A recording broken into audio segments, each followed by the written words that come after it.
আব্বা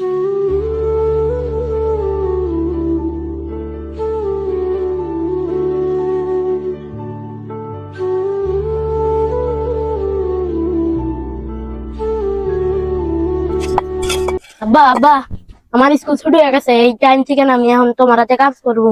আরে বাবা, স্কুল ছুটি হয়ে গেছে, বাসায় যাও। বাসায় যাইয়া স্কুলে যা পড়া দিছে পড়ালেখা করো। এই কষ্টের কাম বাবা তোমার করা লাগবে না বাবা। এত কষ্ট করে আমগো খাওয়া এটা আমার ভালো লাগে না। তাহলে এখন থেকে আমিও কাম করবো তোমার হাতে, আর তোমার এত কষ্ট হইব না। বাবা রে, আমার বাপ গরিব ছিল, লেখাপড়া করাই নাই, এই জন্য আমরা কষ্টের কাম করি বাবা। আমি এই কষ্টটা বুঝি, কত কষ্ট। বাপরে, তুই লেখাপড়া করে বড় হবি, তখন আমি বসে বসে খাবো, চাকরি করি বাবা, বড় চাকরি করবি। তোরা এখন কষ্ট করা লাগবে না বাবা।